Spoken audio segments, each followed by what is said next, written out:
Good morning, everyone. So I'll just reintroduce myself a little. So I'm P K Sidharth Ramkumar. I come from Cochin in Kerala.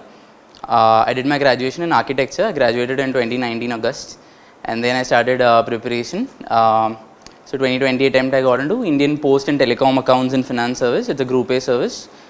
Then 21 attempt I got into Indian Police Service, West Bengal cadre. 2022 again no change. 23 so rank 4. So I've prepared some pointers on which we'll just broadly talk about, and then finally we'll take some questions if you have any. Okay. So my journey, like in terms of preparation, it was COVID time, so I mostly did my preparation online.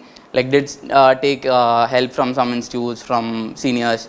And mostly I think even all of you guys are very lucky, just like I mean our generation in general is quite lucky, because there's a lot of content that we get in social media. Like there is credibility to someone who is cleared, and when they talk to you, like not that I'm talking, I'm saying when I was also preparing, like I also used to watch some topper videos, some will be helpful, some not so helpful, but still it did give an idea about what they're in general looked into, and whether you do something like that, whether it will work or not. I mean, the result might change, but still you need some like reinforcement constantly. You want to waste your time, I mean, usefully. So in some ways it helped. And another way, I think even Telegram, the advent of Telegram and the content, the toppers, like many of my colleagues this year, last year, like the kind of content that they put out also, like I think in many ways they are very, very helpful, be it the topper papers, be it their notes. Like I personally, so I did take content even from my colleagues in the Indian Police Service. Like I remember one of my colleagues, his name is Melvin.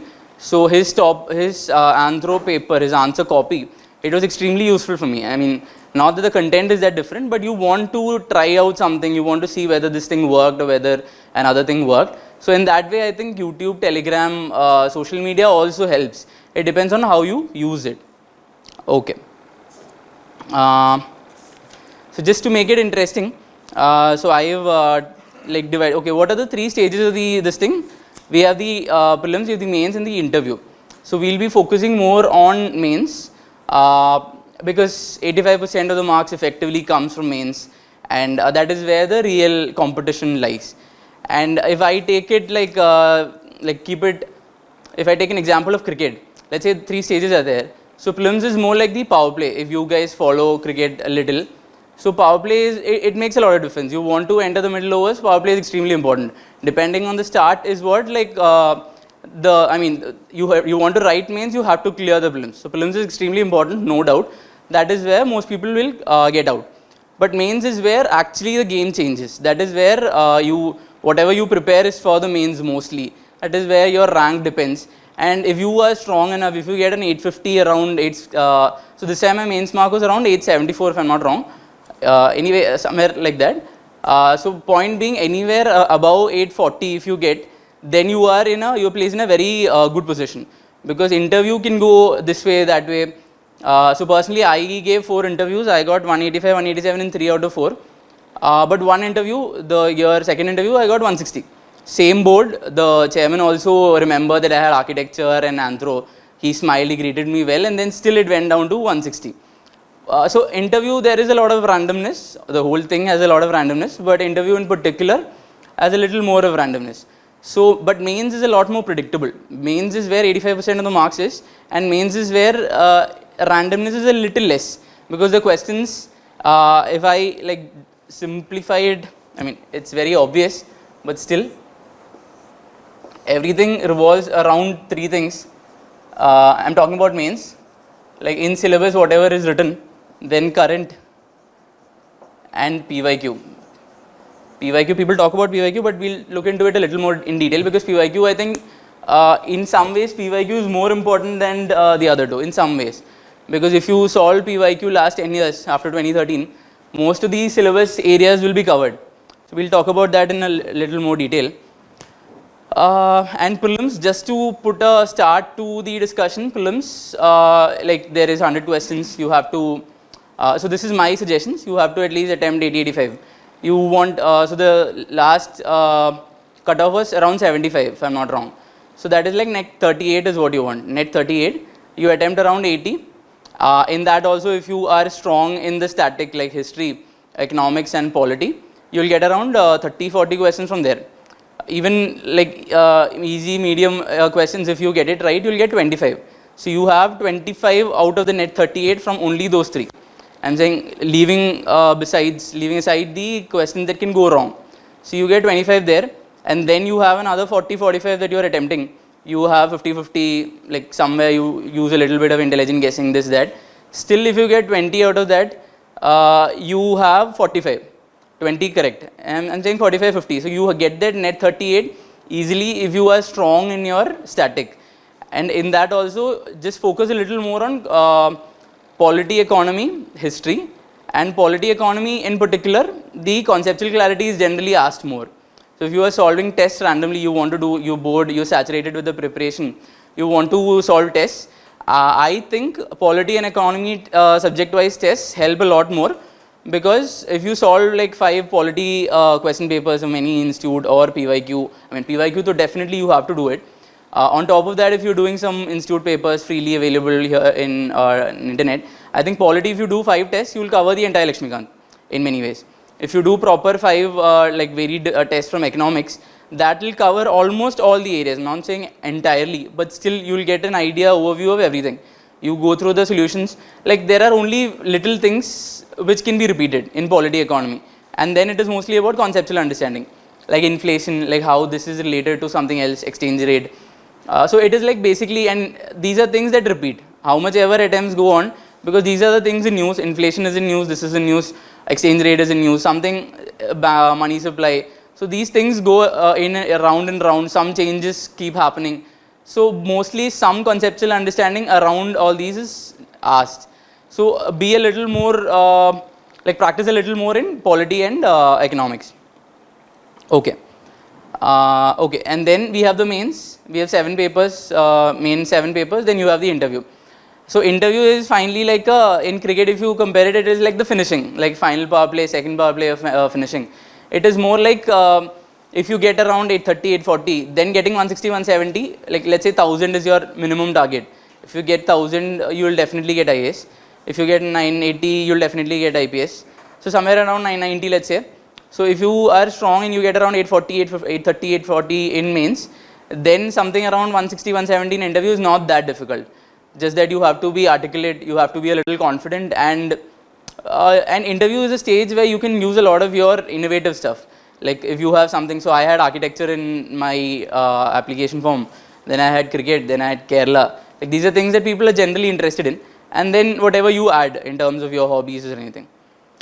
Okay, so we'll talk about mains in particular. We delve a little more detail in that. Okay, so what are the sources? So basically, I started off with basically just few books which everyone reads.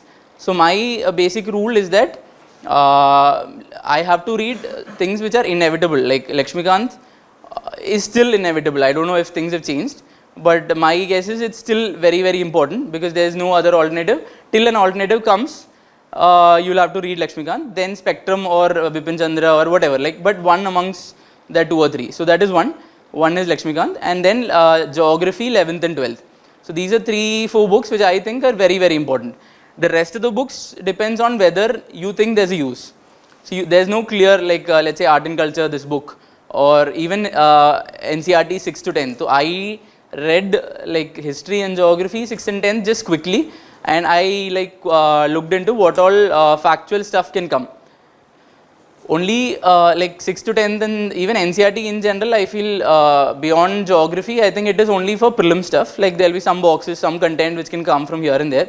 So in that way, I read the 6 to 10th, 6 to 12th geography history just quickly. Only 11th and 12th I focused more, like revision or proper reading happened only 11th and 12th geography. The other ones I looked into whether I can get some factual stuff, because I didn't want to read it again. So I only read it once, like 1 or 2 page notes of like hardly 5 page extra, some value addition for prelims I would have noted down, and then left those NCERTs.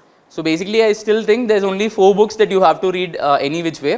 Lakshmikant, one Modern India Spectrum or the other one, and then 2 Geography NCERT. Then Art and Culture, I did read, like in first reading, I read Nitin Singhania sir's book. But then again, like whether it is that useful, it's difficult to predict. So I think once you do a complete reading about the basic books, Lakshmikant, Modern India, Ancient and Medieval, any one source, R.S. Sharma or any old NCERT or something, and then Environment, Art and Culture, Environment and Science and Tech is mostly current. So static, as I said, Economy, Polity, you have to read one. Polity you have to read a book, Modern India you have to read a book, and Geography you have to read a book. Economy, have a basic understanding either from 11th and 12th book or from some current compilation or some YouTube videos, or like you can get a basic idea of economics from some like simple source. You don't necessarily have to read an entire different book like your institute notes or the NCERT. Some basic understanding is sufficient for economics first reading. And then Environment, Science and Tech and Geography for prelims beyond the NCERT, you have to follow some like one newspaper, Hindu or Express.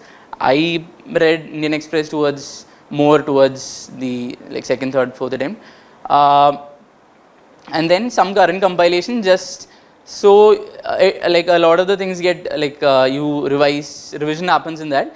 And then if you miss something like in newspaper, what happens generally after a point of time, you can only read the headlines, some columns and some articles which you think is important on that particular day. You tend to miss out on something, so just read some compilation, something which you think is good enough on top of the newspaper reading. And newspaper again, one newspaper, and at least like not minimum, but ideal I think would be half an hour, and at least like 3-4 days a week. Ideal is obviously every day, but if that is not happening, like at least 3-4 days a week, and the FAQ pages, the explained pages, just look into those more because it will at least cover whatever has happened that week. Okay. Then so like some basic thumb rules for mains also, like one is like I think you have to simplify it. So my approach for prelims, and I still think like that is relevant because prelims is somewhere you don't know like what can come from what area, because the syllabus is also not that well defined.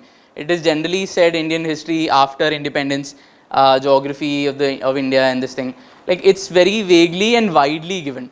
So prelims I feel you have to like go into like in a little divergent way, like read a little more after the first reading, wherever you think you lack a little based on the PYQ after 2013, just focus, like solve all the post 2013 papers, and like you make an assessment of yourself where you think you need a little more reading. Like I felt history is a little more factual, I will need a little more content, so I read some other books for history, but it depends on the time. So after one reading you have to, when you go for revision, revise it, like whatever you have highlighted and made notes of or circled or something, and then solve PYQs, and then come to an assessment of which area you think gives more questions and where you have less content.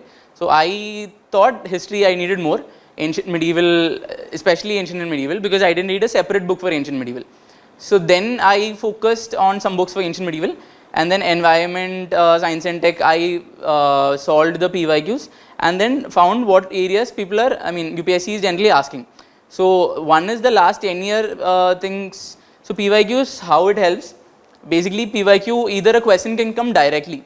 Okay, so let's say there was a question, there are questions on money supply which have repeated exactly, like economy, I think last 2 years, at least 2 or 3 questions have repeated like verbatim.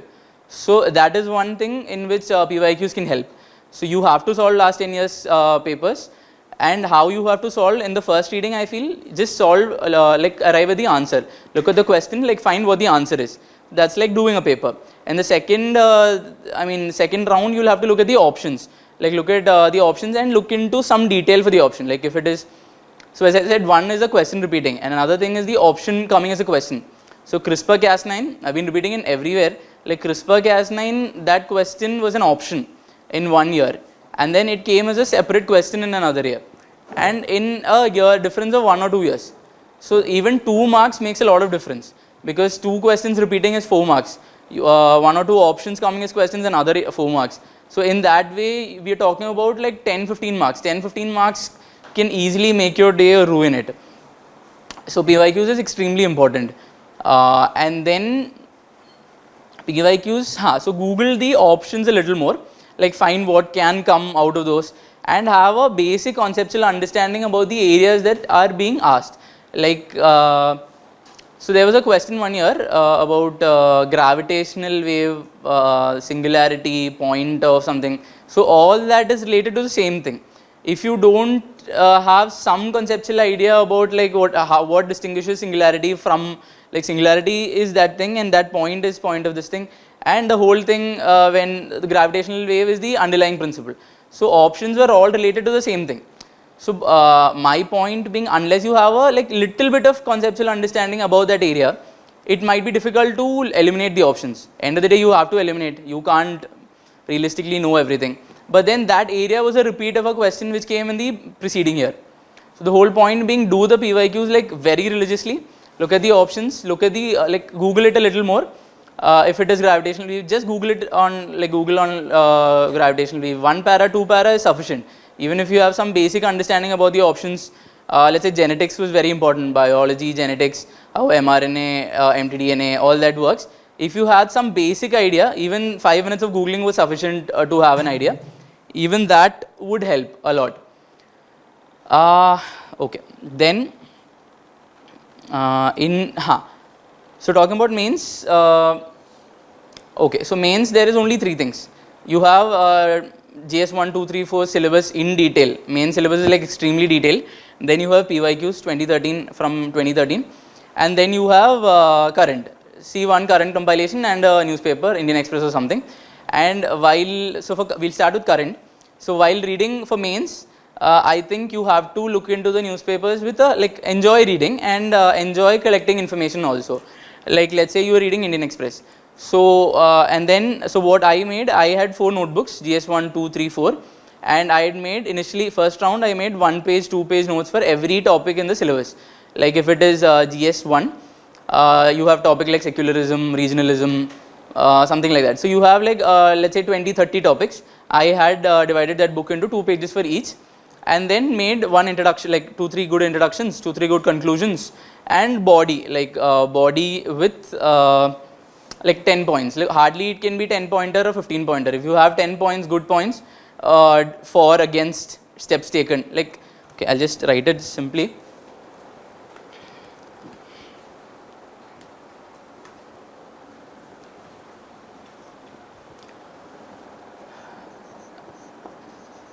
So there's an intro.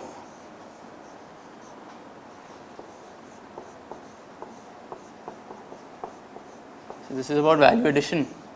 I'll just talk about that, and then there is a conclusion. So this is stats, quotes, reports, including committee recommendations, law, examples, and diagrams. So this is like value addition. So basic structure for any topic in mains in that notebook had some good introductions, good like value addition. So this is the body. Okay, in this body you either need 10 good points or 15 good points, and this 10-15 good points you have to divide it into some subheadings. I'll put it here. So it is like you have to, for like some points for supporting that thing, let's say secularism, how it has been good, and some against, like refuting or issues against, or issues or concerns. And you can start with the status also, like when you're making notes. Status for or support, and then against or issues or concerns, then solutions. Then in solutions again already taken by government and needed. So this can be your conclusion also. So this, if I put it like a little more detail, I used to do, one was, I used to connect it with a goal of government like 2047 being developed by 2047, or our goal in export is to increase exports to this level, some goals of India, or it can be committee recommendations. So for every topic there were separate separate committees. Like it is like civil servants who have headed committees, they have put on recommendations. Like let's say agriculture, you would have heard about Ashok Dalwai committee, at least some of you would have heard. Anybody? Ashok Dalwai committee? No, okay, it's okay. You would have heard of second ARC? Yes, Niti Aayog report. So those are like very famous ones. Venkatachalaya committee, NCRC, like national, all that you would have heard. So beyond that, for every topic you have separate committees which were headed by civil servants, and they have given some specific recommendations. Like let's say on rural development, there's a committee called Sumit Bose committee. So that committee has given some recommendations. Likewise for Panchayati Raj, there's an IR committee. For, I mean, all this you'll get from Telegram topper notes, everyone has it. I can also share. And like let's say water, there's Mihir committee on water. So in that way, if you take some good 3 to 5 solutions, you can always have a ready-made and very solid conclusion for that area. If it is anything related to water, anything related to that, Mihir committee is a good recommendations is a good conclusion. So it said you have to focus should shift from supply side to demand side, reducing the demand. It spoke like very solid recommendations. So the point being, when you're taking committee recommendations, examples of stuff, like tend to look into a little more detail, little more analysis, rather than just going at surface level approach. So generally some people, what they do, they just quote the committee and then they'll add some general stuff, like very general obvious stuff, but just put in some effort for every committee if you can, if you are doing that effort, and then find 3 to 5 good recommendations, solid solutions, because solutions are always useful. You can put it in this question or another question. If you are finding some solutions for and it is a ready-made note that you are preparing. You are preparing 2 to 3 good introductions. All this for every topic. This is for every topic in GS1, every topic in GS2, 3 and 4 not so much. 4 I took a different approach. So what is the status? And in this also status you can have the diagram with example. All this can be in this way also. Like all these are this SQR LED is like a frame which is within this subheadings. So you find statistics, codes, reports, law, committee recommendation example in this. What is the status? Let's say status of local self-government, a local status of agri-export, agri-marketing. You have such topic in GS3. So in general, if we get a question of agri-marketing, it is very difficult to give a very objective answer. Like the detailing will be very less. We'll have some vague options coming, farm laws, ag mark, some things like quickly very general things will come. But if you have a very good note, look at what is the status with statistics, with some expert. If you are reading Indian Express, there is like an agri expert, Ashok Gulati. So he gives columns. He is very, and even you can quote that expert also. You can quote MS Swaminathan sir, you can quote Ashok Gulati sir. You can quote experts if you think they are famous, or you can quote committee recommendations. So from the top notes, or I'll also share. So there's a Ashok Dalwai committee that was put up by Government of India. So Ashok Dalwai committee has put up 4 to 5 reports, and like the reports are very bulky. But then towards the end you have recommendations. You can shorten it, make it into 3-5 good solutions, use it as conclusion, or put it in status, put it in for, against. You put okay, I'll like simplify it a little more. So there is 10 marker question and there is 15 marker question. If it is a 10 marker, roughly 10 points, 15 marker, roughly 15 points. This into 2 or 3 subheadings, 5 depending on the question, or you can, if you have more, 15 at least 2 or 3, like in general, or support, against, steps taken, or way forward. In that way you divide it and then use these to improve the content, value addition. Okay. So this is just the general stuff about this thing. We look into GS 1, 2, 3, 4 a little more, in a little more detail. We'll cover something else in the meantime. So introduction, again I'll just divide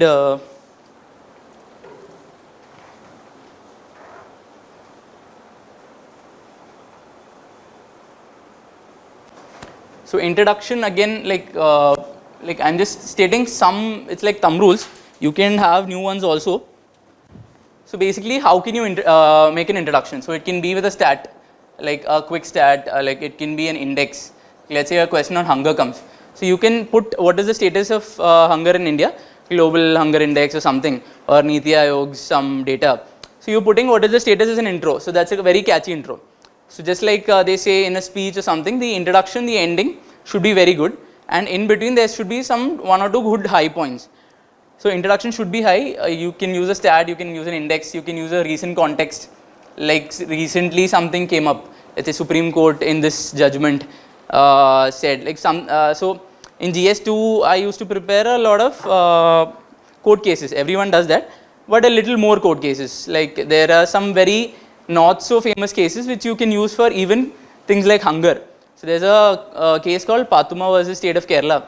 In that there's a quote by the the Honorable Supreme Court, Kerala High Court, I think. So it said that right to life is not just mere animal existence. So something like that. So things like that, judgments, statements by the court connected to your question, you can use it as intro. Even you can use a court case, Supreme Court or preferably Supreme Court or any famous Kerala, High Court cases. Then you can you can even quote an expert's quote. Like this can be for introduction. Like if it's an ethics question, let's say question on, you can even use a definition. I mean, this is like less preferred by me, but you can use a definition also. Definition or etymology, something like that. What do you use in optional can be used here also. Like if there are 2 parts, you define the parts, then you get to the question. But this is like just some thumb rules or like quick pointers on how you can start an introduction. And this is like where the value addition for the notes is. So I had 4 notebooks, as I said, and I prepared 2-3 pages of good introductions, conclusions, body and conclusions. Conclusions, as I said, committee recommendations. Committee recommendations or goals or what more needs to be done. So basically it will motivate you yourselves also, that you are preparing notes and preparing in such a way that you are always looking for solutions. Like whenever you are preparing for something, you are always looking at what more needs to be done. This is what the government has done. This is what needs to be done to achieve something, to get to a goal. Okay. Now optional. Okay. Before optional, I'll go ahead. Note making versus answer writing. So mains is mostly, when you are writing mains, you are mostly on an autopilot mode. By like once you've given at least 1 or 2 mocks, you will understand that whatever, how much ever you are good in the subject, writing mains is like entirely different. Even if I might be good in, I am generally good in GS2 and GS4. But if a paper comes, it's 3 hours, there's 7 minutes for a question, me and another person are at the same disadvantage or advantage. So there is, it is all, you have to be, your notes should be too good, your revision should be too good, memory recall also plays an important role in mains. So that should be very good, so that you are in autopilot mode, in good autopilot mode. Okay, so answer writing, whether that is important or note making is important. In 2020 attempt, I focus more on answer writing. I mean, obviously more for note making, but I like gave a lot of answer tests also, because I had time. After that, I got after interview result, then only 1 week, then prelims, then mains. So after that, I did write some tests, some test series here and there, but I didn't get enough time for writing many tests. But I focus more on note making after my first or second attempt. But then in the first attempt, I wanted to know whether if I write this, how can I structure an answer? What are the possible introductions? What are the possible ways in which I can enrich the body? How can I write conclusions? And whether if I write it in this way, whether I'll get this, like whether I'll get a decent mark. So let's say 400 to 120 is a good mark. Anything above 100 in GS is good. Anything above 110 is really good. So whether if I use all this, whether if I write it in this way, I'll get 100, 110. And then after getting like some level of confidence, I was fine. Like in my first like 2020 attempt, my GS was not that strong. Like I got only around 360. My optional was decent. Interview was good. And that way I got into reserve list. But after that, last 3 attempts I've been getting GS like 430, 440, somewhere around that. And written was not so much of a problem in the last 3 attempts. So because of that, last second attempt, because I got around 440 GS, third attempt I didn't write much, very few. This time nothing. So initially when you start out, I will suggest that you give some tests. And in that also most important is PYQ. If you can solve PYQs on your own, or if you have a group and then discuss amongst yourselves, that will be good. And then if you want to give tests somewhere, that is also your choice. but then write tests in the first serious attempt. After that, depending on what level you think, how much marks you're getting or what level you think you are, you can give more time and effort to note making. End of the day, I feel, because I have tried to deconstruct it into very small things, like if it is 10 marker, it is 10 points, 2 subheadings. Like I have put in that kind of this thing because I relied more on note making, and then I relied more on brainstorming. So because I was not so confident, even after getting 121, this time if I write down, whenever I tried to write a paper, I felt very underconfident because the questions are very specific. You don't have that much of content in quick recall, so it didn't help. So I was not able to write that kind of paper, so I didn't write much. But note making, because as I said, mains is more predictable. It only comes from this triangle, that syllabus, PYQ and current. If you have good notes and if you have made good structures, like if you have the status for every single topic in the syllabus and any off question that comes in the PYQ, like which is not directly from the syllabus, and then from current also. Like current also, I think you have to like pick 20, 30 very important topics from last, like let's say it's environment. Okay, let's say current is more important for GS2 and 3. GS1 is more static, geography, history, society. Society also you can't predict what question comes. Sometimes it's very theoretical. You just have to use your presence of mind and whatever content you have to analyze it. But 3 is entirely current. Economy, environment, science and tech, disaster, mostly it is current. GS2 there is a lot of conceptual this thing, but still IR is entirely current. So IR, let's say IR you have 10-15 very important topics in the last 1 year. Mostly question will come from those only. Like whenever there is a major G20 SEO, something major, that question came. So even though you can't predict SEO question will come, that SEO question, if it was in news, if you've been following news and one compilation properly, you will know that that was one amongst the 10 very important things. So you can predict those questions. Economy also, economy, environment, science and tech and all, I think can be predicted very well. Like IS, Chandrayaan to Chandrayaan question was like one amongst the 5 questions which are more probable. So in that way, current also prepare 10-15 very important questions from all GS2 3 topics in particular. Okay, now after note making versus answer writing, we have another doubt whether it's test series, writing the test series or brainstorming. So as I said, first serious attempt, try to write a little more, because how much ever content you have, how much ever you are competent and all that, that feeling of writing in that paper is also important, I feel. Like you have this kind of a paper, you have very little space here, you can only write, so it's 150 words, like 75 words in a page. So getting used to that also might help.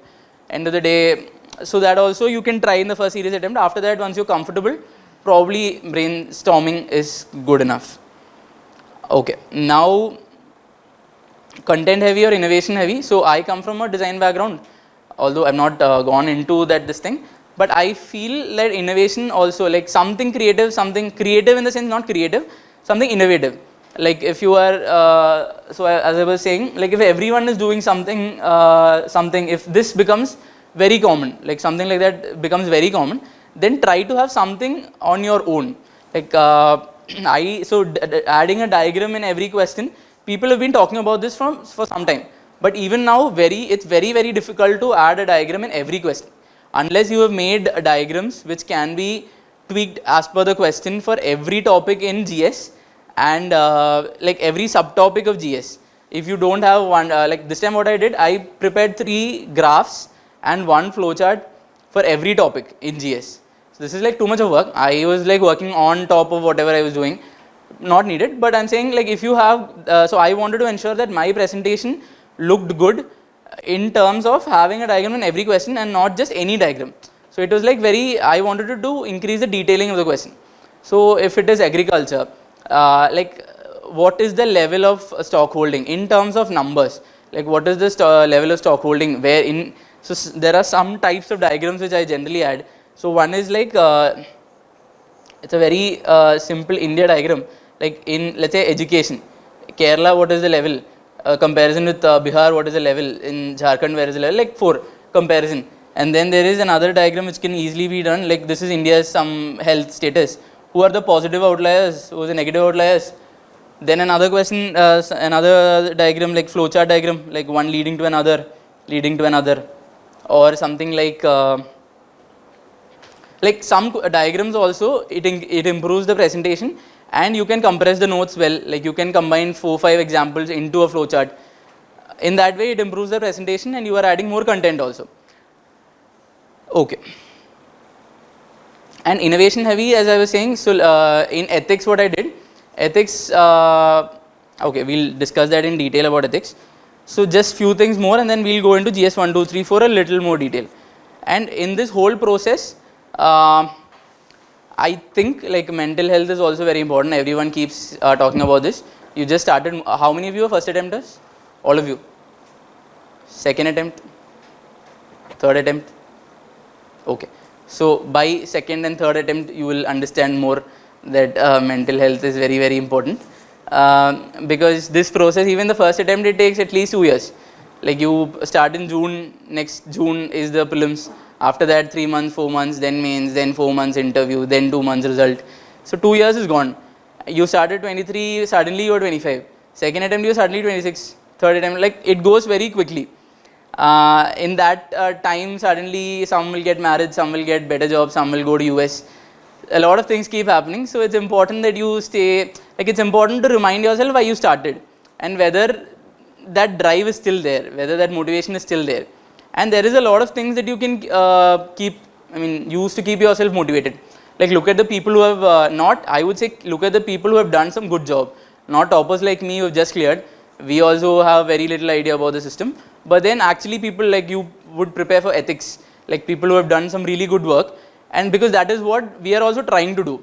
Let's say like there's Aruna Soundararajan ma'am, IAS Kerala cadre. She was behind the Kudumbashree mission. She was also part, like everything is part of a group effort, but she was also part of many such efforts. Like the Kudumbashree mission had the contribution of very important civil servants.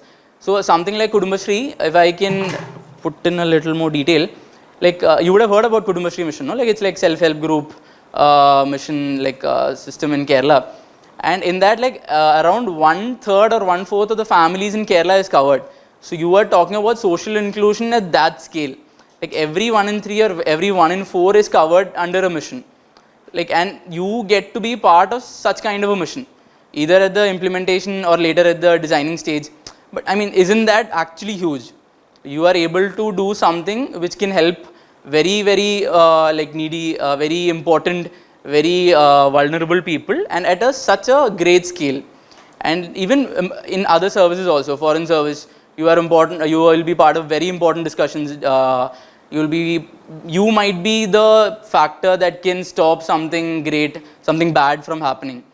And let's say in police, you have people like Kiran Bedi ma'am, you have people from like Dowal sir.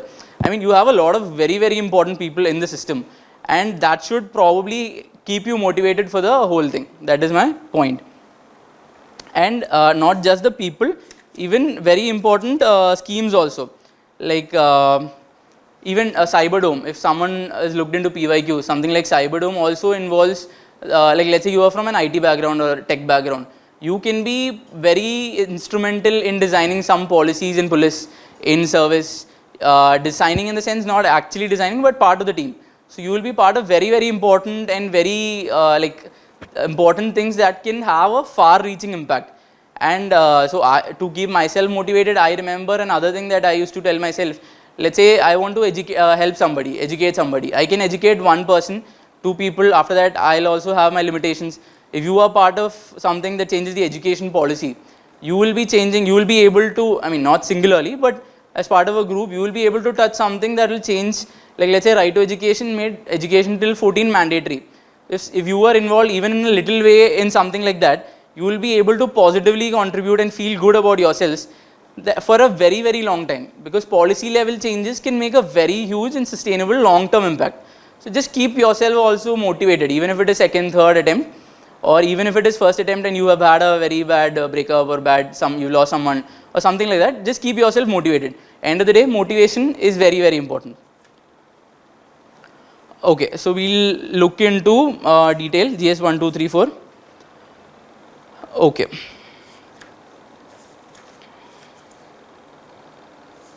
Okay, before that, I'll just take 1 or 2 questions, if anything, like if you have any quick questions. So how you compile all this data, revise all these facts? So as I said, I made 4 notebooks. So I had GS1 one book, 2 another book, 3 another book, 4 another book. And then I made initial first thing note making, 2 pages for every topic. There will be 20, 30. So there will be like 40 pages, 40, 50 page max even in the first round with introduction, with all this. Like if I cover almost all of this, I would have made 40 pages, 50 pages of good content. I can write any question and I would make some notes about PYQ questions that are not direct. So as I said, it's PYQ or syllabus or current. Current, you pick the 10 topics which are more likely from that for your year. If you are writing 25, from June another 1 year, whatever is in news very significantly, prepare notes on that. And that way 1 or 2 page notes on everything, including the structure, including the dimensions. Like which all will you hit? Let's say you so for ethics I had another structure, MSRCR. Any ethics question, meaning, support it, refute it, compare it, and then what is the relevance. So this is like based on the PYQ, you look at what all can be written. It's like brainstorming, and then you arrive at, okay, what can be the structure, what can be the frame, what can be the introduction, what can be this thing, and then you'll put in the content based on the question. So you prepare notes, you prepare some frames and structures based on looking at topper notes, looking at PYQs, just 2 or 3 things, and then you will have some notes. That is sufficient in the first round before revision, and that way you would have made notes. Any? So, what is the role of peer group discussion in enriching our answers? Peer group discussions I think are very good if you have a good peer group. Like I didn't have, I prepared alone mostly. Interview stage I had some good groups and made some good friends also, but prelims I don't know how much it is useful, because prelims as I said, I always had this thing that in prelims you have to go very wide and you have to come down in mains. Mains is very predictable, you have to focus it, you have to narrow it down, short notes, make it very simple. Prelims, if you read a little more, you'll have more content. In that way, prelims I don't know how much group discussions can help, but yes, if you have a very motivated group, you can divide the work amongst yourselves. For revision you can assign differently, but then like make sure that you choose a very good group. For mains it can help a little more, and for interview definitely. So, is it compulsory to have No, definitely no. Okay, any quick questions?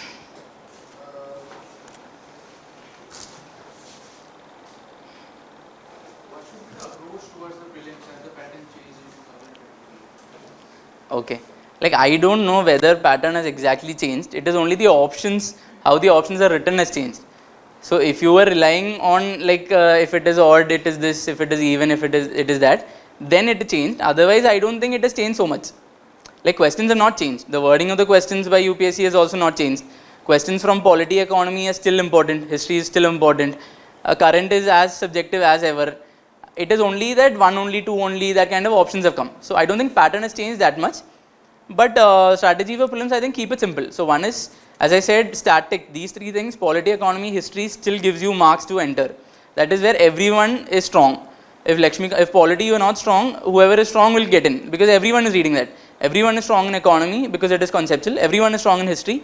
It's static. If 30 questions comes from that, that is where the real competition is. If you get 28, then you are in a very good position. Out of the 40 from those 3, if you get 30, 35, you are in a very good position. Then you just have to get like 10, 20 net from the 40, 45 you are attempting. So be strong in the static. Like revise any one current that you are following for environment, science and tech and geo. Geography also, I think, unlike mains, in prelims it's mostly current. Very little theory questions are coming these days, but it's a pattern. So static, be strong. Current, any one, follow it very well.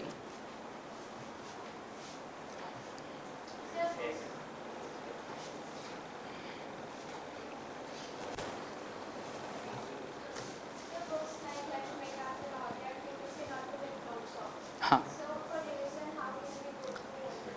So even I didn't make much notes from Lakshmikant, at least for prelims I didn't make. I only made like 2-3 page notes from, as I said, NCERT books, which I didn't want to read again. Lakshmikant I highlighted, I like circled or wrote something on the side. For prelims I did tests, as I said, polity, economy, I felt it was more from conceptual understanding. and it is not realistically possible to read the entire Lakshmikant book. So one thing is like you can either read areas which you think are more like more probable to be asked from. Let's say fundamental rights, DPSP. Look at the last 5 years questions more, and then like find out which areas are more likely to be asked. Like initial, like basically since it's conceptual, I feel in the initial first half of the Lakshmikant is slightly more important, and some areas like parliament, some areas like local government, some local government also rarely asked, but parliament and things. So find out the areas, and then no need to make notes because it's very difficult. But you can solve more tests for polity. If you like solve good 5 tests, 500 questions, it should cover almost the entire thing.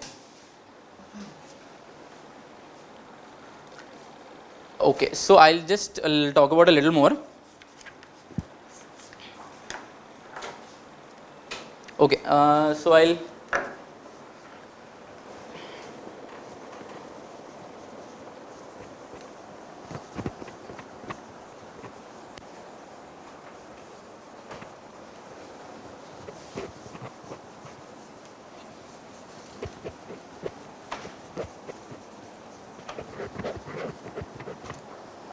okay, so we'll start with ethics and essay, little more interesting, then we'll go into GS 1, 2, 3, 4.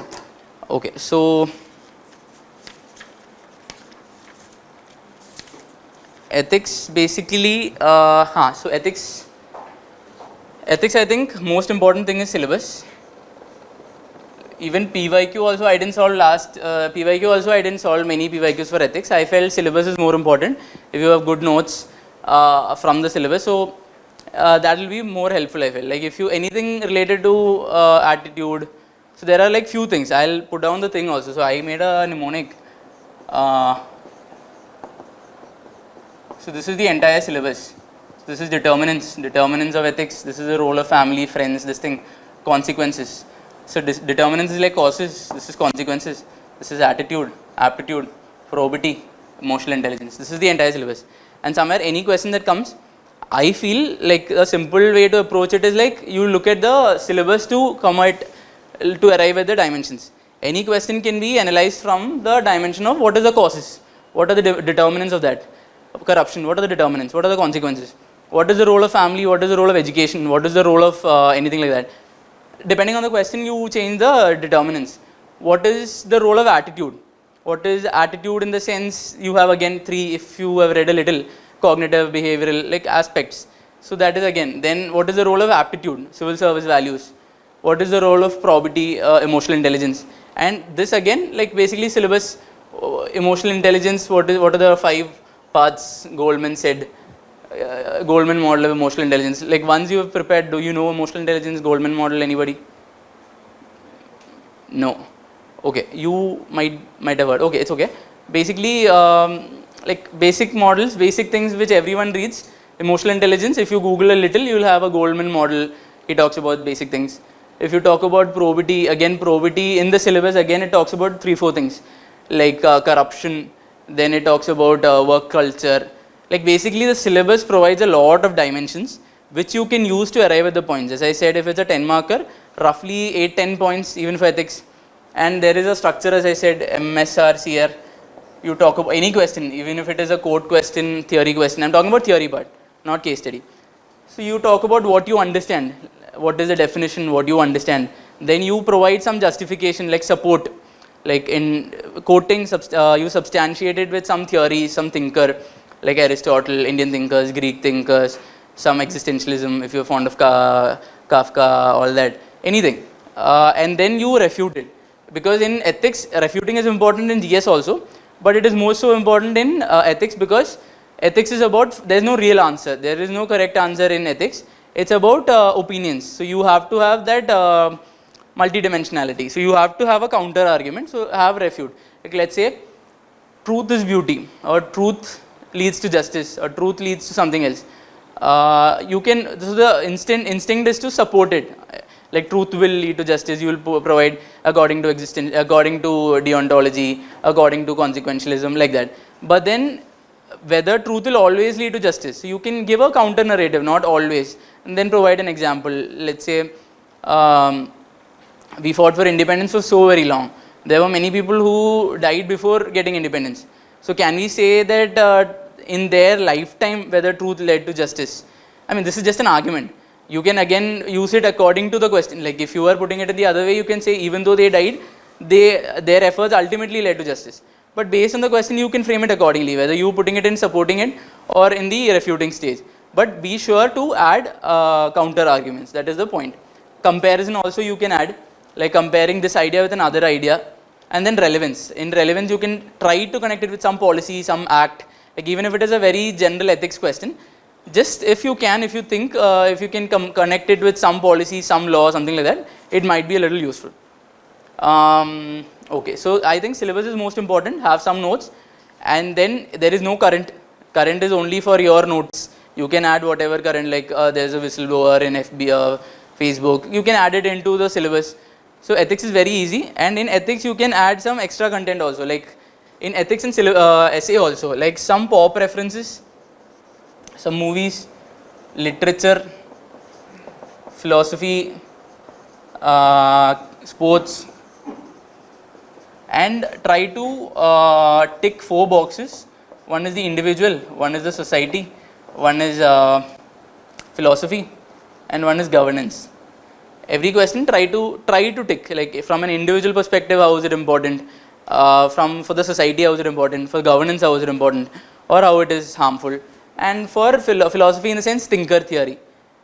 Existing like different thinkers theories are there. Once you start preparation full on, you will get to know. Okay, then ethics case study.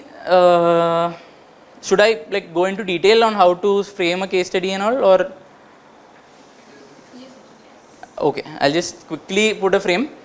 So case study is basically any case study. You can have a simple frame. Who are the stakeholders? Everyone uses this, but I'll just put that down again. Who are the stakeholders? What are the issues at stake or values at stake? What are the options?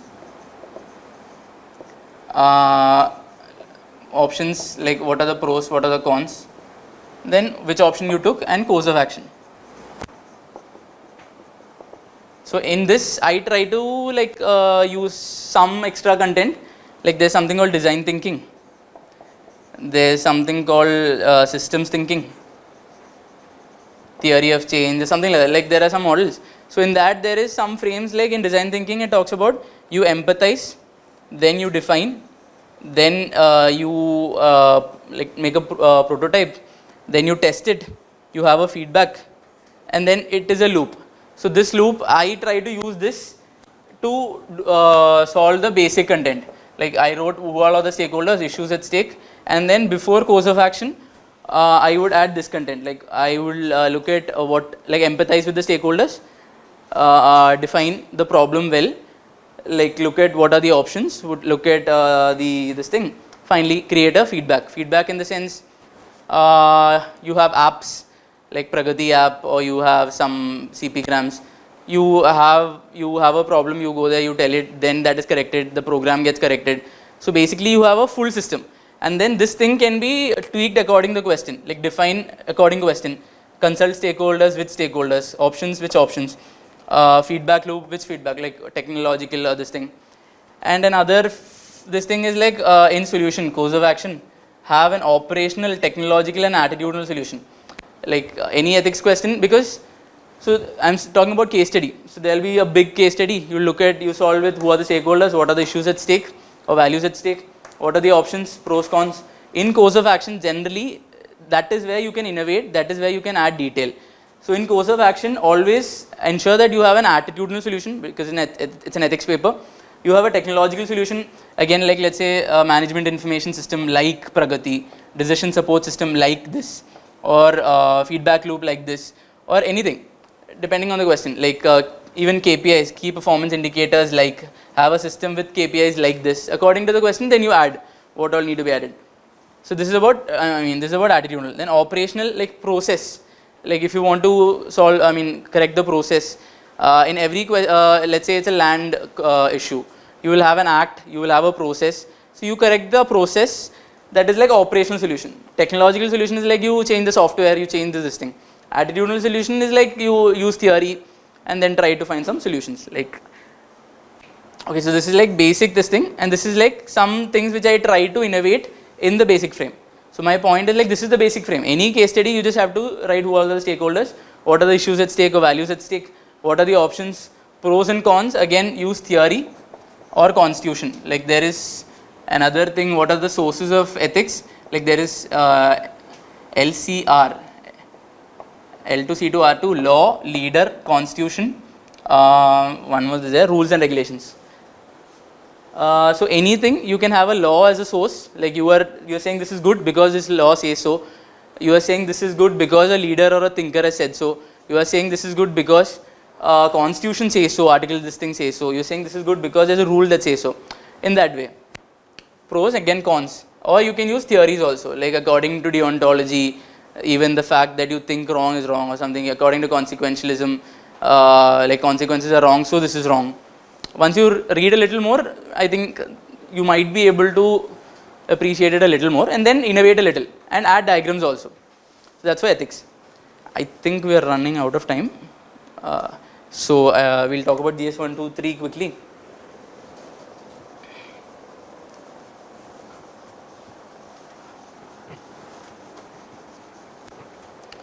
So GS 1, 2, 3, as I said, the structure remains the same. There's an intro, there's a body. Body is with value addition, SQRLED, and there's a conclusion. Conclusion is generally solutions, forward looking. Body again, subheadings, 2 subheadings or 3 subheadings, 10 points or 15 points. Then, there are some things which are specific to the paper. Okay, so let's talk about GS2. So GS2, you have constitution, which is bulk. I think 10 questions are roughly 10 comes from constitution. You have IR, which is 4 to 5. Then you have social justice. You have around 4 or 5, I think. Roughly, I think these are all that is there. If I miss something, I'm sorry. So basically, this is what is it. So in this constitution, what extra can you add? In constitution, you can add things like judgments. Judgments, again, everyone says about judgments, but you can innovate. So there was one question about comparison between India, US, Indian UK judiciary. So looking at the PYQ, I understood that question from UK, US are more important for India's constitutional listing. So I just tried to add some cases from US, UK. So there is a two Gina Miller cases. Then in US you would have heard some cases. I'm saying it's not that important, but it gives you a little edge, because you would have heard Roe versus Wade last year. It was in news. Something like Marbury versus Madison, if you're reading Hindu. So something like that, if you just Google it in 1 minute, you'll get some famous 5 US cases, 2 UK famous cases, because it came in PYQ. So I'm saying, how did I arrive at this? Because it was in PYQ. Because comparing US and UK judiciary, in Lakshmikant, I'll have 2 points, like one parliamentary supremacy and one this thing. But I'll have to write 10 points, 15 points, something more than what everyone else writes. Because that question came, so I prepared note, it came somewhere else, I wrote it. Or I can use this in some other question. So one is judgments, then opinion of judges, Chief Justice or any judge famous quote on something, and then note on all parts like basic structure, like in the syllabus it is given about basic structure about this. So for everything, prepare an introduction, prepare a conclusion, and then make sure you have good, in that 1-page note you have the articles, you have the cases, you have schedule, article, like basically detailing, increase the detailing. And then GS2, so constitution mostly like that. IR is like current entirely current, follow any one compilation religiously. Prepare like introduction, conclusion also in general. Expert opinion, like if you're reading columns, you will get opinions of thinkers, former diplomats, even existing diplomats and stuff. Social justice is like different vulnerable communities, women, SC, ST, OBC, then old age, old people, then disabled. So have, like as I said, for notes for each section, if it is separately given, 1-page, 2-page note, look at what are the laws, what are the policies.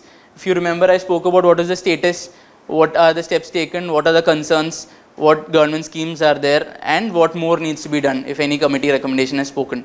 In that way, for every section of the syllabus in social justice. IR also in general it is mostly current, but look at the syllabus also. Constitution mostly again it will be PYQ or general understanding like about basic structure or about rights in environmental rights. So if you have be very strong in court cases, like there were some questions I remember where entirely the 10 points would be entirely court cases. Like I'll have an argument and then I'll substantiate it with the court case. But I had cases for women, I had cases for environment, I had cases for everything. It is not like a general list which everyone is studying. Beyond the Maneka Gandhi case or beyond the famous cases, have more cases depending based on PYQ, based on things in news, like have 5 cases at least. So that gives you proper solid 5 points. Then, okay, in here also in status and graphs and all, like prepare some data. If it is education, what is India's this thing versus what is the world. In India also, what is the education in here and what is in this state and this state. Or like some specifics in terms of status, in terms of graphs and all that, prepare. So that is GS2.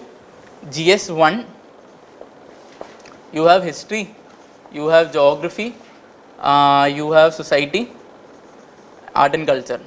Art and culture, 1 or 2 questions are coming, so any one source is enough. What I did, I looked at this PYQ, like more likely questions are from architecture or literature or sculpture. So these are like from PYQ, so have a frame for that. If architecture question comes, what can be the introduction or what can be the frame? I can hit the materials, I can hit the structure, I can hit the aesthetics, I can hit what all parts can I hit. If it is a literature question, prose, poetry, like what all dimensions can I hit for very predictable areas. Sculpture also, in what all, like as I said, it is either 10 marker or 15 marker. So I need a frame for what all dimensions can I hit so that I can come up with 10 points. So that frame I can make.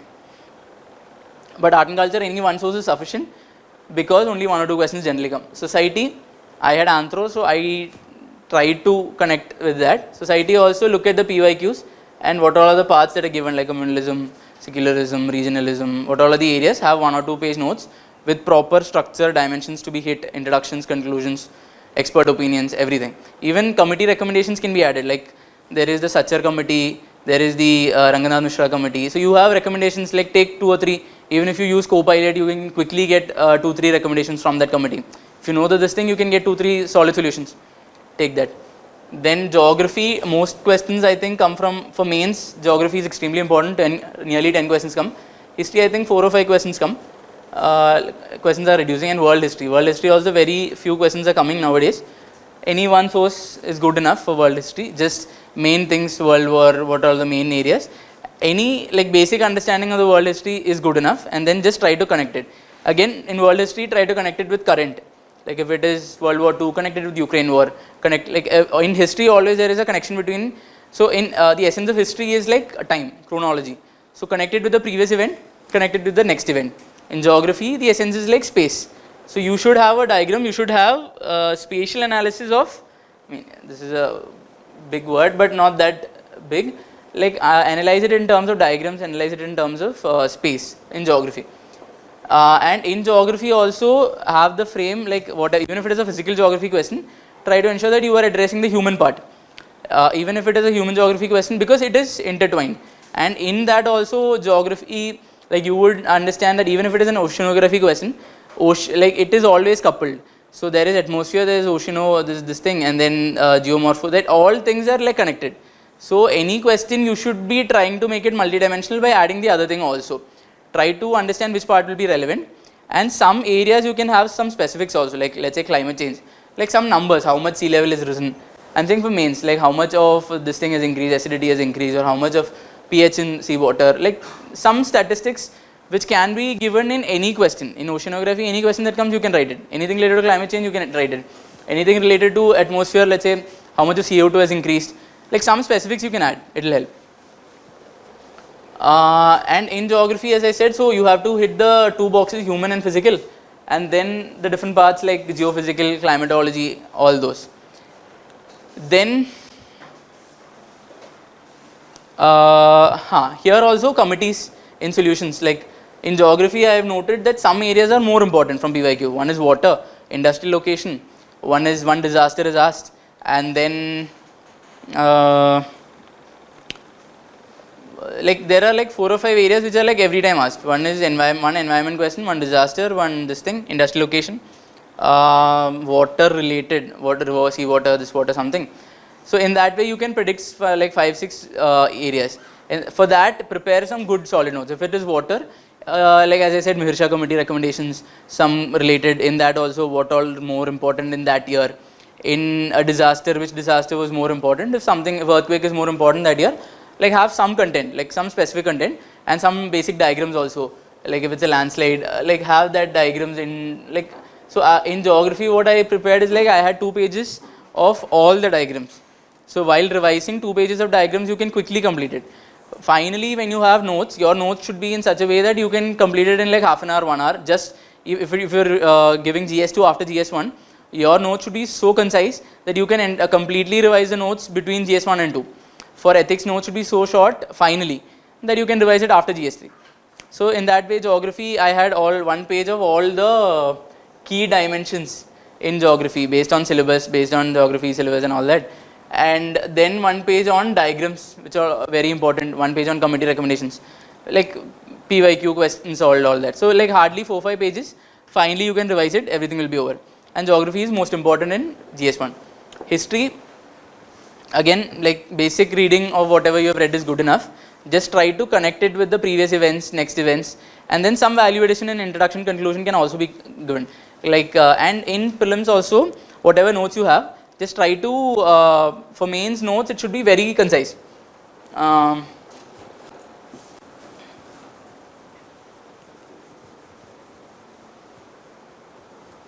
So my modern India note for GS1 was more like in 1 page. What are the tribal movements? Just the name, because after revision I'll know what it is.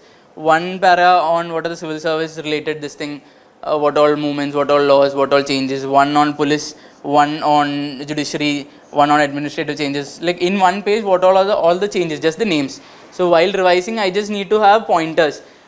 If I know that point, I can quickly generate a point. And then 1 page on like who all are the main leaders, movements, their ideologies. Something like ideology, goal, cause, consequence. Like some frames while you are making, you can prepare. In that way, your notes can be very short. And then I prepared some diagrams also. Like any history question, you can like this is the event in question, this is the previous event, this is the next event. And then if you have some extra content, you can put it in a box, like value addition. Then there will be like some graphs that I prepared. So per capita PPP comparison, India and UK. So India started at 200, now India is like 2000, between 2000 3000. UK started at 150, now it is like 40k plus. This convergence, you can say it is industrial revolution, it is colonialism. Like basically adding some specific content, some specific data, and it gives a feeling of comparison analysis. It's good. In that way, all the notes, history notes again only 4-5 pages for mains finally. Geography 10-12 pages. And then society, world history and art and culture, any reading is enough, and 1 or 2 basic structures are important. So that is about GS1. Now GS3, like the frame is same. GS3 only the thing is like current relevance is more. Like economy, in environment, science and tech, and disaster, almost entirely everything is more, the questions will come from the last 2 years, 3 years significance. So just follow 1 newspaper very well and then 1 compilation also well, and solve the PYQs. And in general, GS3 is not rewarding nowadays, but you never know, because there was a time when GS3 was giving 130 plus and all. Nowadays, now the trend is like above 100 in GS3 is very difficult. Like last 2-3 years, I've been getting in 80s, 90s, and above 100 very few are getting. GS2, GS4 is becoming very rewarding. 120 plus and all is becoming very easy. But GS3 is where you will have to put a lot of effort, because unlike GS4 after a point it is revision and example adding. GS2 also theory, conceptual, again you can, it's fun to this thing also. GS3 is like content heavy, factually heavy. You have, when you're making notes, you will have like 1 full book, like it will be filled out. So in that way it will have a lot of notes, you will have to prepare a lot. Here the amount of statistics, committee recommendations, graphs and everything is like multifold. But then you have to prepare, even though it is not that this thing, because at some point, at some year that can fetch you 120, 130. If the scaling changes and if you're not strong in GS, it will again backfire. So be strong in every paper. So that is basically about the preparation means and this thing. Optional, I'll just briefly go through the optional. Like have everyone picked the optional, or anyone yet to pick the optional? Nobody. So you are waiting, trying to find out.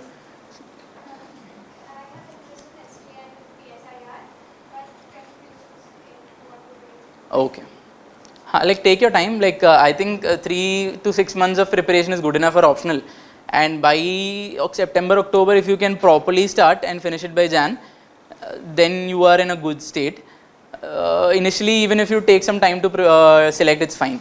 But then optional preparation, like if you're starting in May, June, like start with the GS basic books and all, but prepare with optional also. Once you're selected, give some good quality time, make notes, complete all that by Jan, and then you're good to go for prelims. Like 2-3 months before prelims, even if you read a little bit of optional, focus more on prelims.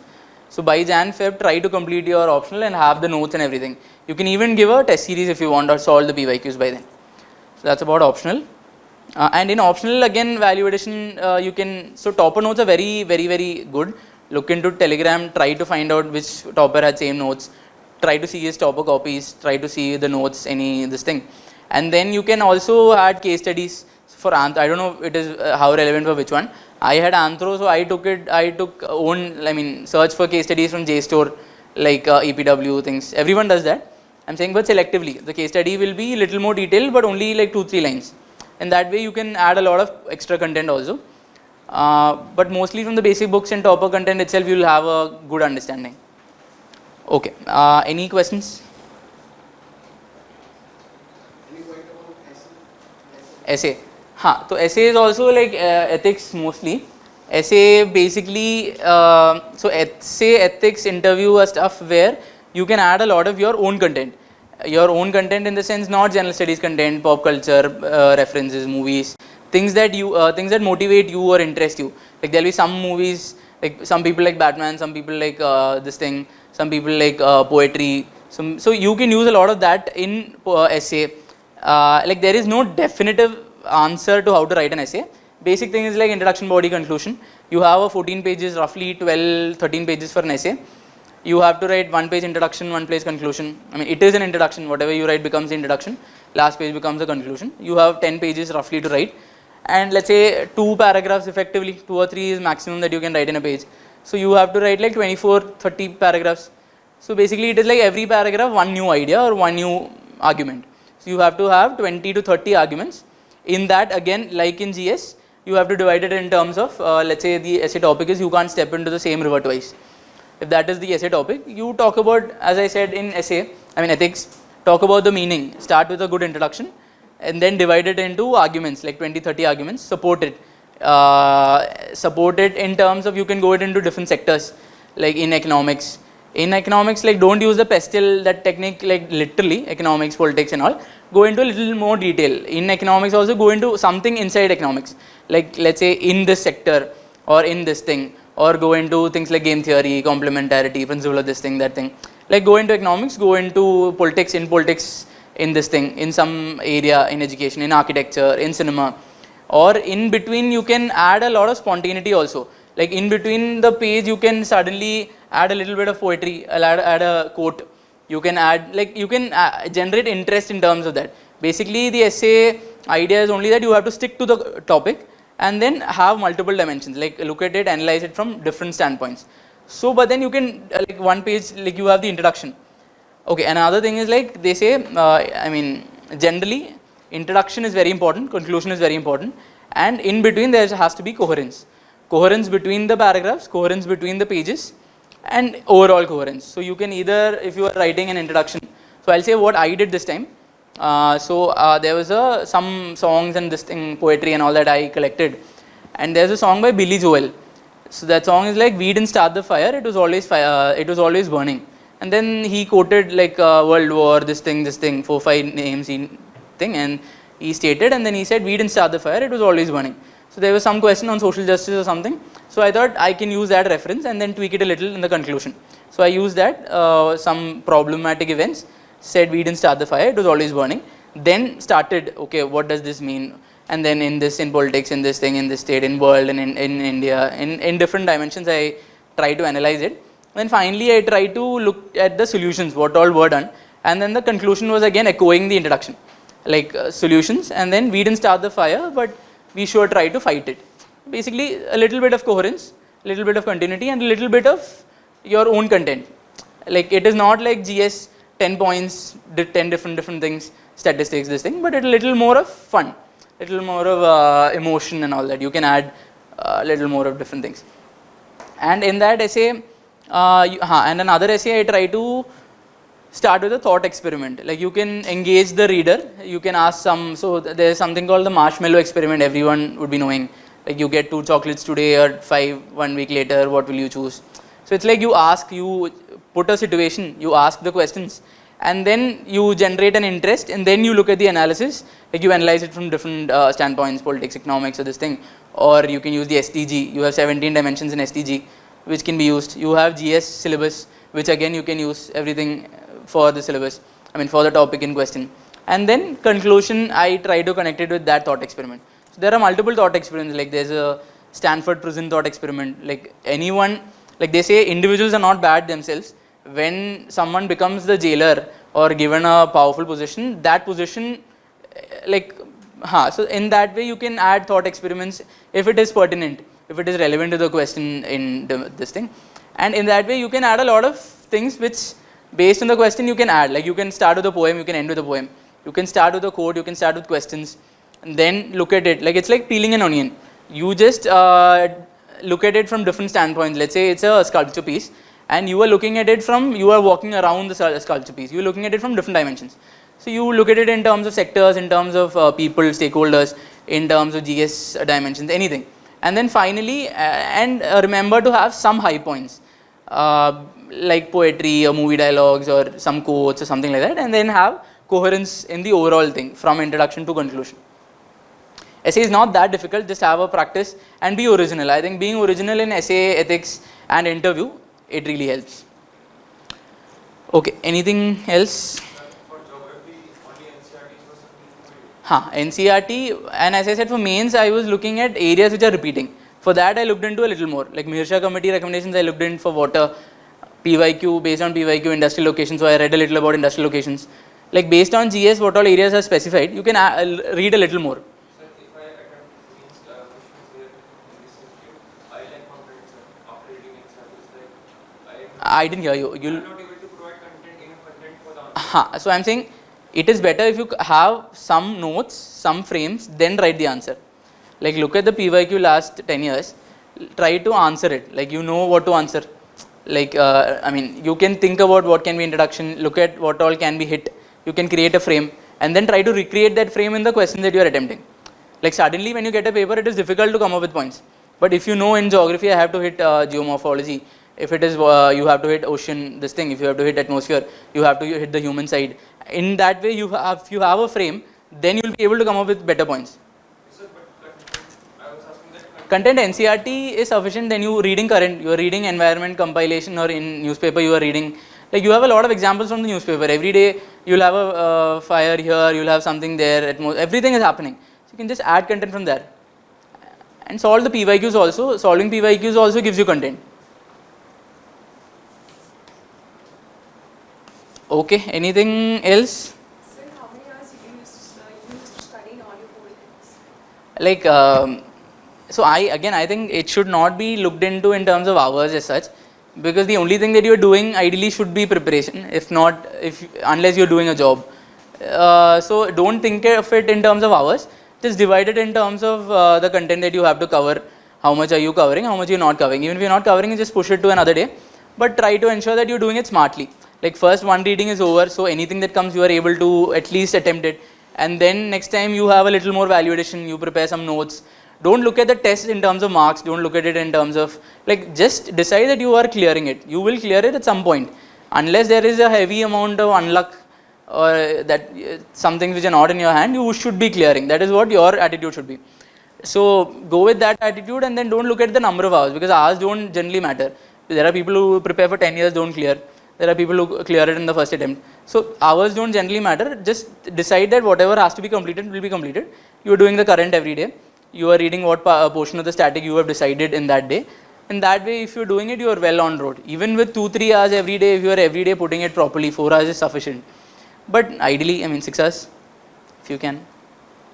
Sir, how to smart work or productive study? As I said, note making is very important, especially for mains. Note making, if you're solving the PYQs well, look at the topper content, what extra they are adding, and then make it very simple. Like I feel, simplify it, try to innovate it a little, and then be very confident. Attitude is also important. Whatever you prepare, I think even 5-10% of my notes I wouldn't have used.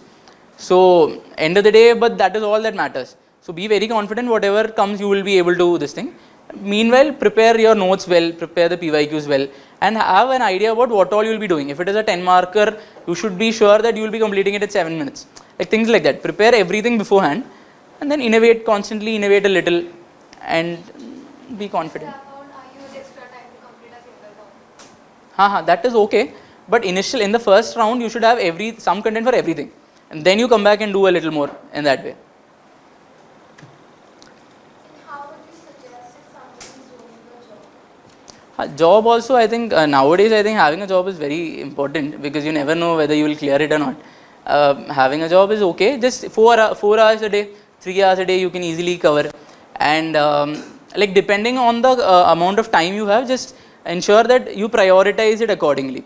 Like if you have a lot of time, you can do answer writing every day or once a week and all. If you don't have, just do the PYQs, just brainstorm, like divide your time accordingly. And revision also, just do one round first and then prioritize which is giving more marks, which one you think you are weak at, and then give your time accordingly. And it is not entirely proportional to the effort. I mean, effort, everyone has to give effort. Unless there is effort, you're not clearing it. But so don't think that if you don't put in that extra 2 hours, you'll not clear. If you have a job, just put in 3 hours, 4 hours, whatever maximum you can put, and then strategize accordingly. I mean, it's very simple to say, but yes.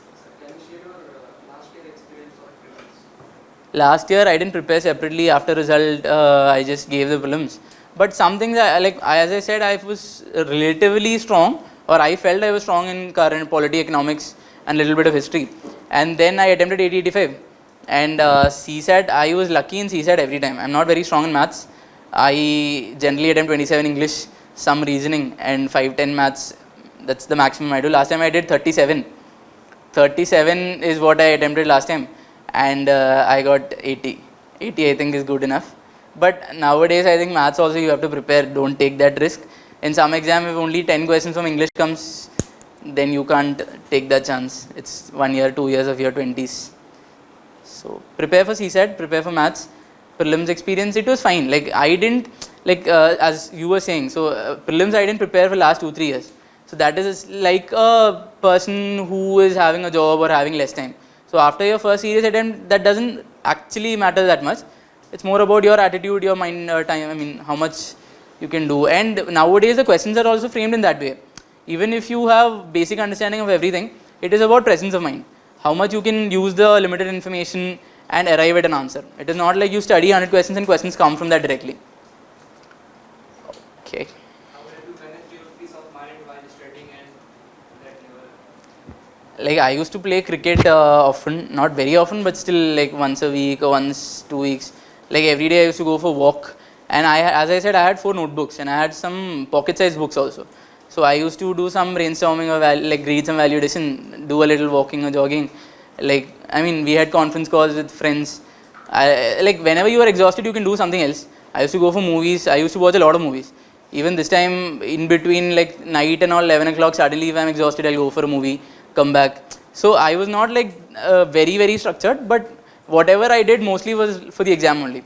So motivation is like find a little free time for yourselves, and then try to connect that also with your exam. Like movies also, if you're watching good movies, you can connect it. You can take something for motivating yourself, songs, poetry, anything. Like stay motivated and like remember why you started. And at some point you have to give up. I mean, not give up, like be a little detached also. Because like there's a quote by Mike Hussey. Recently I was just seeing, so he was saying like life you should see it like a butterfly, like expectations. Like sometimes if you try to catch the butterfly, it is very difficult. It will always not be in your reach. But sometimes you have to just leave it, enjoy the moment. Sometimes it will come and sit on your shoulders. So just at some point give your best and like, see what happens. Okay. Thank you.